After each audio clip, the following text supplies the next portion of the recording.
Hello guys, आप सभी का स्वागत है आपके अपने YouTube channel mathematics teaching centre पर। दोस्तों, मैं हूं कन्हैया कुमार।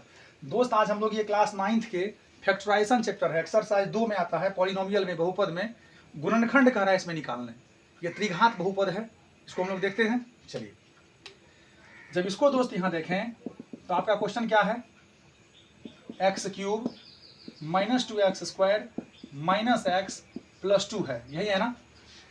अब देखिए, ये दो जो आपका है +-2 है ना, +-2 भी आप इसको समझ सकते हैं।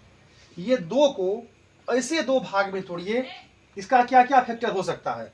आपका एक होगा +-1 होगा ना, एक होगा +-2, और कोई हो सकता है इसके अलावा कोई +-1 होगा, +-2 होगा, कोई दूसरा तो और नहीं हो सकता है। अब क्या करिए आप, इस सब में +1 बोले या सिर्फ 1 बोले वही बात हुआ। एक रख के आप पहले देखिए इसमें कि 0 आता है कहाँ। जब आप 1 रखिएगा यहाँ, तो 1 का क्यूब 1 - 2 गुना 1 का स्क्वायर 1, तो बताइए 1 - 2 -1 हो गया। फिर यहाँ 1 रखिएगा तो -1, तो -1 -2 हो गया ना। -2 और +2 कैंसिल आउट, इसको आप रफ में करिएगा। इतना तक का क्या आ गया था, इतना दूर का -2 और ये +2, तो -2 + 2 कितना आ गया, 0, कैंसिल आउट हो गया। 0 हो जा रहा किसको रखने पे, +1 रखने पे ना। इसका मतलब हुआ दोस्त कि ये +1 रखने पे यहाँ जब 0 आया तो x - 1 इसका क्या होगा, गुणनखंड। क्योंकि x - 1 को जब बराबर करेंगे 0 का तो x बराबर क्या आएगा, 1 आएगा। यहां तक समझने में कोई दिक्कत, ये टेक्निक समझे अभी क्या बोले हम। तो आपका +1 रखने पे इस पे 0 आ रहा था, जब +1 यहाँ रखेंगे तो 0 आएगा। इसका मतलब क्या होगा, इसका एक फैक्टर जो होगा, गुणनखंड होगा, वो आपका x - 1 होगा। इसको यहाँ लिखिए। एक तो हमने पता कर लिया, 3 है ना, 3 में से एक पता चल गया, 2 पता करना इजी है द्विघात वाले में। देखिए 3 है यहाँ, तो 3 बार आप लिखिए पहले x - 1, फिर यहाँ x - 1। बहुत इजी मेथड है, ध्यान रखिए। x - 1 3 बार लिख दिए। अब देखिए आपको यहाँ क्या चाहिए, x³ चाहिए ना, तो आपका यहाँ पहले क्या करेंगे, x² से गुना करेंगे। तो बताइए क्या होगा, x² गुना x, यहाँ x³ हो गया। फिर ये x² को -1 से गुना करेंगे तो -x² हो गया। अब आप कहिएगा ये तो x³ आ गया, यहाँ आपका -2x² था, यहाँ -x² आया। इसका मतलब जब एक -x² और कर लेंगे तब ना -x² -2x² होगा ना। अब बताइए, इसको इतना करने पे आ गया, x² गुना x, x³ आ गया, फिर x² गुना -1 -x² आ गया। यहाँ आपको चाहिए -x², यहाँ सिर्फ x है, तो -x से मल्टीप्लाई करेंगे तब ना -x गुना x आपका -x² हो गया। फिर यहाँ -x का मल्टीप्लाई -1 के साथ करेंगे तो माइनस गुना माइनस प्लस, x गुना 1 कितना, x हो गया। ये तो आपका मिल गया -x², ये दोनों मिल के आपका -2x² आ गया। यहाँ आपका है -x, हमने यहाँ क्या कर दिया, +x। अब बताइए, जब x में से दोस्त यहाँ 2x को माइनस कर लेंगे, क्या कर रहे हैं, ये x में से 2x को माइनस करेंगे तो -x आ गया। अब ये -2x लाने के लिए यहाँ आपको -2 से गुना करना होगा।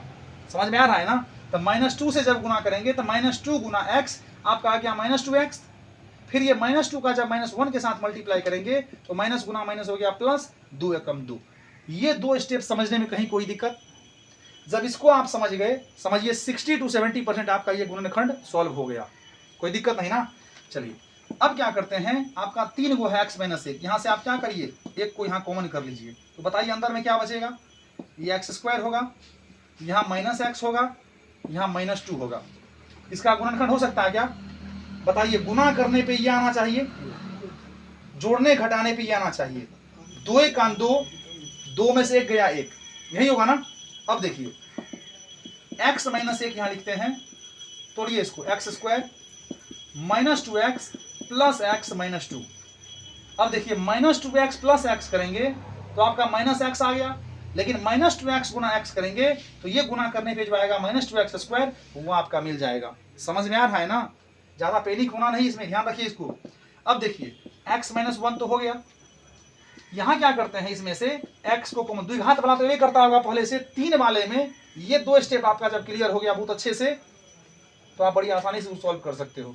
आपका यहाँ से x कॉमन जब करिएगा तो क्या हो जाएगा, x - 2, फिर यहाँ से +1 कॉमन करिए, x - 2 आ गया।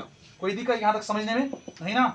अब देखिए x - 1 तो होगा यहाँ, अब इसमें से आप x - 2 को कॉमन कर लीजिए, अंदर में क्या बच गया, x + 1। यही आपका दोस्त इसका आंसर। देखिए त्रिघात बहुपद था ना, तो बहुपद का शून्यक होता है और समीकरण का मूल होता है, ठीक है, जिसको हम लोग जीरोज कहते हैं। उसमें आपका रूट्स हो गया, जीरोज हम लोग कहते हैं शून्यक को, रूट्स हम लोग कहते हैं मूल को। तो आपका बहुपद है ना ये, जब इसी को बराबर हम जीरो यहाँ कर देंगे तो मेरा त्रिघात समीकरण हो गया। जब बहुपद को जीरो के बराबर करते हैं तो मेरा समीकरण प्राप्त होता है, और जब जीरो के बराबर नहीं करते हैं तो आपका नॉर्मल वो पॉलिनोमियल रहता है। तो किसी भी बहुपद का जो शून्यक होता है उसके मैक्सिमम पावर पे निर्भर करता है। तो भाई किसके मैक्सिमम पावर? तो चर राशि के। तो चर राशि के यहाँ रूप में x है, तो x का मैक्सिमम पावर कितना है? 3 है। इसका मतलब 3 गो सॉल्यूशन इसका होगा, इसका 3 फैक्टर हो गया। आप ज्यादा से ज्यादा इसको क्या कर सकते हो, इसको एक साथ मिला लो, a minus b into a plus b, a square minus b square, या नहीं तो आप ऐसे रहने दीजिए। किसी को कोई समझने में दिक्कत नहीं ना? थैंक यू दोस्त।